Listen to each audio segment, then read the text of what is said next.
Hey, it is Friday, and today we are going to talk the incredibly hyped Book Lovers by Emily Henry. I am admittedly late to the party on this one. It's only been out for a couple of months, but the hype within those couple of months and the lead up to the release have all been very hyped. And that's understandable. Both Beach Read and People We Meet on Vacation were incredibly loved and hyped. And it also demonstrates to me just how little I understand the concept of time anymore, because there is a part of me that still thinks that I am an early to mid 20 something in my apartment with my roommates reading her first young adult book, The Love That Split the World, and arguing about whether or not it is time travel, which it's not, but she didn't market it that way, and it wasn't her fault that it was marketed that way. All that to say, I'm late to the party. Speaking of parties, this is not a great transition, but is a thought that happened in my head naturally this way, so I apologize. I did try to compliment the cover of the book. I'm not going to lie to you, but I'm also not going to lie to you when I say that this book cover makes me think of ketchup and mustard. So do with that what you will. It is a summer romp, and we do spend a lot of time at a bar called Papa Squat, which would have both ketchup and mustard. And I am very, very jealous that none of my small hometown restaurants or bars are called Papa Squat. And I think that might be demonstrative of just how small town I am at my roots, because I was tickled by that. So my caveats going into this are: I read Beach Read. It's been a while, loved it. I have not yet finished People We Meet on Vacation. I have both the audiobook and now the physical book as well, because I stole my mom's book of the month copy when I was home for my grandfather's funeral. But I bought the audio when it came out, and I just didn't get caught. I have been very bad about audio listening recently. And by recently, I clearly mean within the last year or so. I'm just not able to get through as many as I used to be able to, unfortunately. Just, say la vie. So I have not yet finished that one, but I have watched people and the discourse around it that are very big fans of Emily Henry, and especially contemporary romance, and contemporary romance of this vein of like illustrated cover contemporary romance, which I know is very reductive and it's branching and sprawling and whatnot at this point. But this kind of contemporary romance, where it's a little bit contemporary romance, a little bit what in the 2000s would have been categorized as women's fiction, and just kind of this blending of everything. I've heard a lot of them say that if you liked Beach Read, you're going to gravitate toward Book Lovers as well. And if People We Meet on Vacation is your favorite, then these might not work as well for you, but you're still going to enjoy them. Again, I can't speak to the truth of that because I have not yet finished People We Meet on Vacation, but also People We Meet on Vacation, to my understanding of the blurb and what I have listened to / read so far, is both a second chance romance of a sorts and a friends to lovers situation. So those are things that I can enjoy. I can enjoy most things on principle, in theory, what have you, but I gravitate toward a little bit more of that conflict. And this has both that conflict and, like Beach Read, really plays in to the literary crowd. It really knows its audience. It knows its audience are book lovers, and it knows what to do with that. But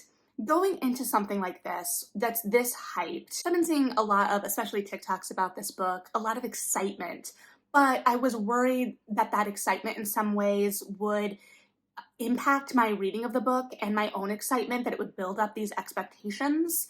And I'm happy to report that it didn't, that this book really lived up to what I was hoping for it, what I wanted, what really sparked all that magic for a lot of these readers that were posting about it in the first place. And I can see why.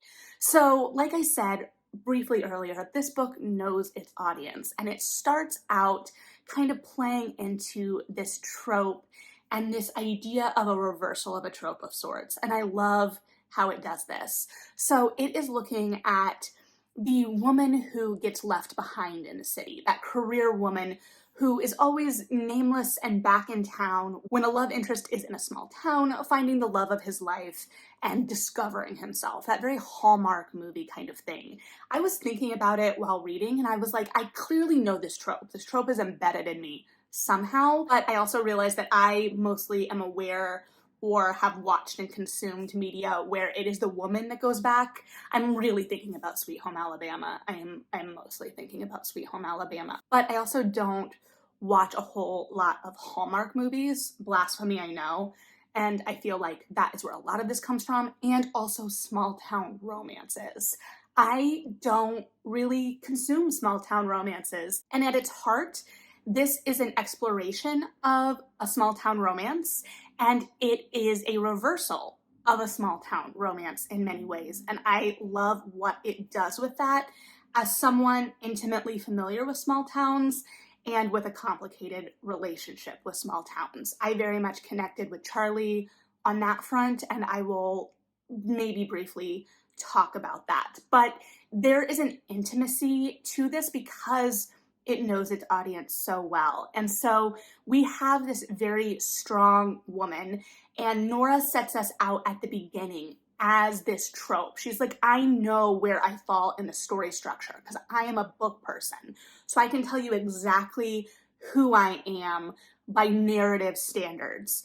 And so it sets up this very real picture for us as readers, as someone who engages with those tropes. But because it is Nora painting this picture for us, letting us in to this world, it also humanizes her immediately. And while it doesn't, completely break her down, it shows a soft underbelly. So we get the sense that she is very buttoned up and focused and driven. And there is always a sense with that you are pushing, and there is going to be some avoidance of something in that push. The visual of that is not perfect, but let's go with it. And so it's presenting a woman who, by the trope standards and the way we see her interacting and avoiding with certain things in her own world, by many would be considered cold. But we don't get that from her, both from being in her head and the voice we experience in her head, and especially how we see her interact with her sister Libby and her nieces, and interact with her memory of her mother and all that her memory of her mother represents for her. And that's very pivotal to the story, obviously, is this history of Nora's mother who they lost, and Nora had to step in to a more motherly role for her sister Libby, whether by necessity at first, and then a level of control and comfort that offered. And from the very beginning, we set up Nora and Charlie at this first lunch meeting that Nora arrives too late because she just got dumped from some other small town shenanigans.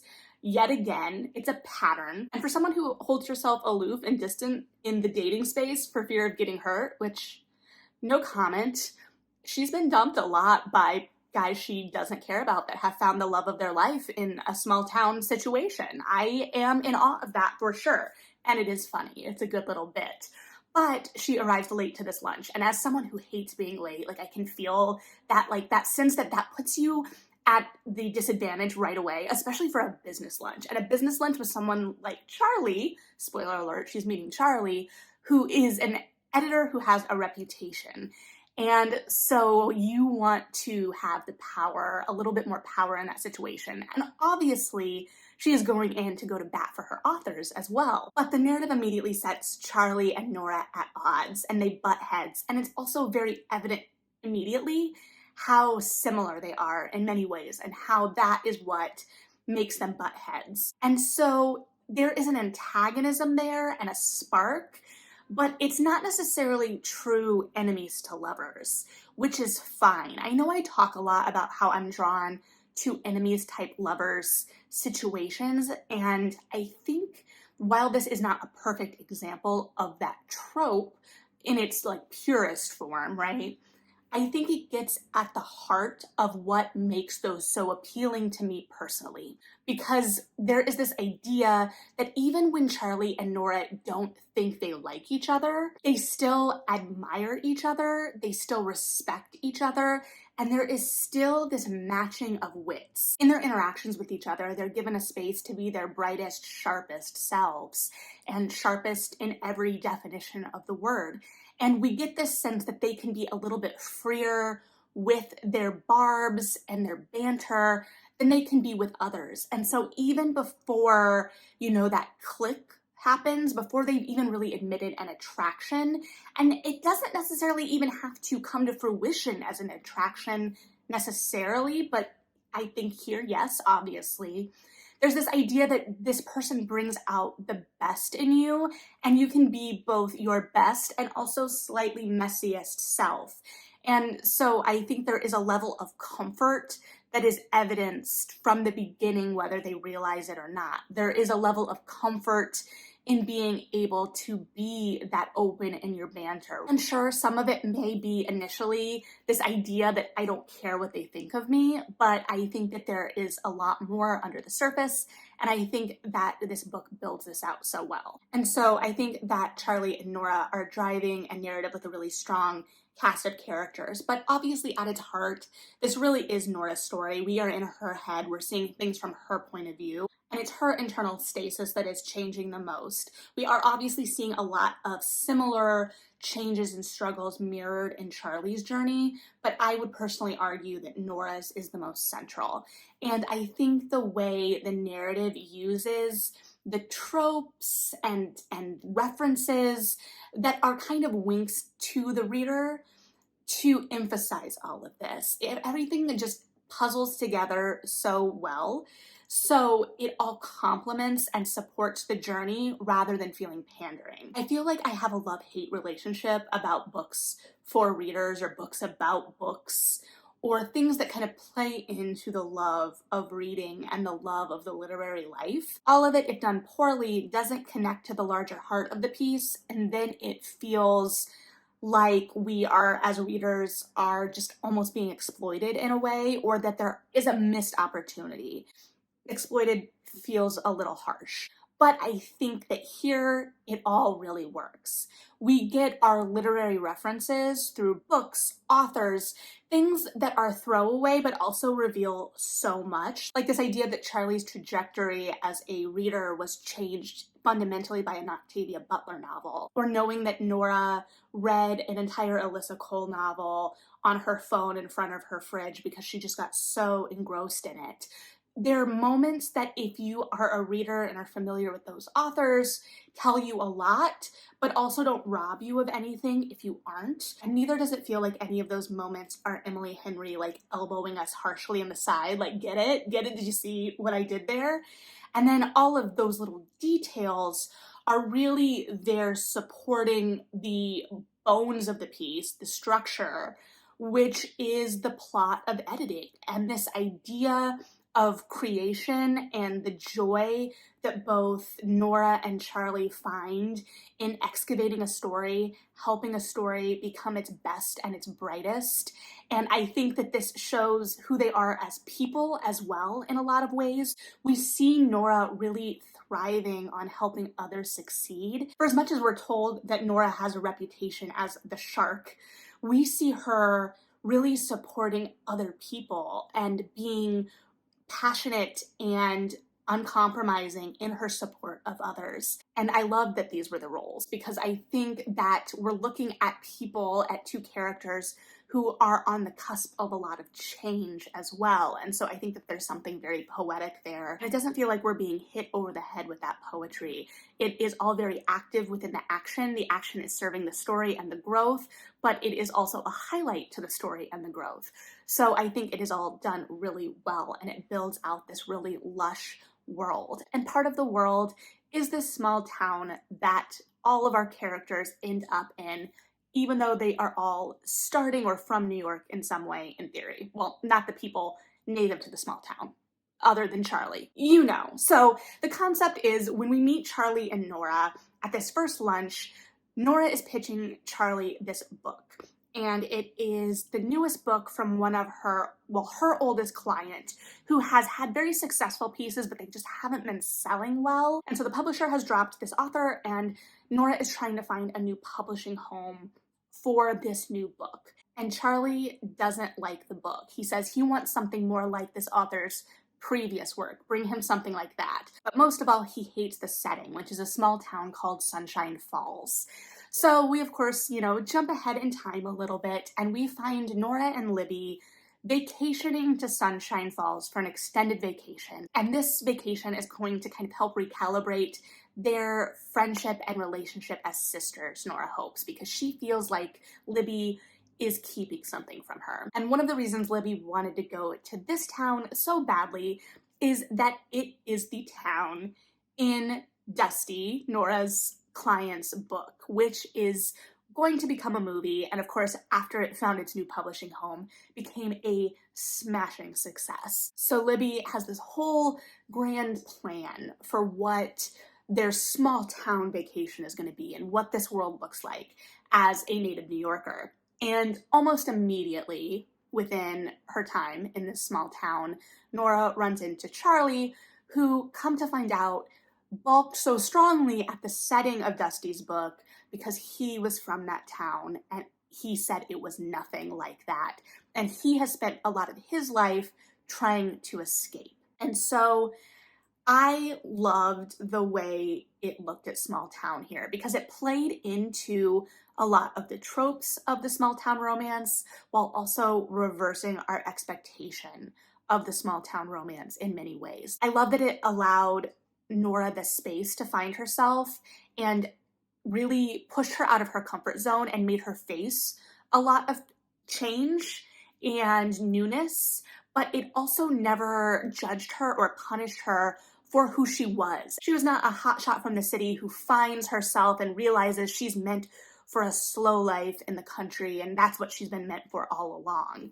Rather, she has a really complicated relationship with how she views a place like this, and it's compounded by Charlie's complicated relationship with this place, where he has been forced back for an extended period due to health issues from his parents. And this idea that he is giving up on the life he's built for himself and was happy and successful and thriving in many ways, to face larger responsibilities. And I think for a book focused on characters in their 30s, there was a real truth and honesty to those struggles, to those ideas of how we view ourselves, what our responsibilities are, who the people in our life are, what sacrifices we make for them, what we should be willing to sacrifice, what we can't, and this relationship with the places that shape us. Because just as Charlie struggles with his upbringing and his home, in many ways, Nora is forced to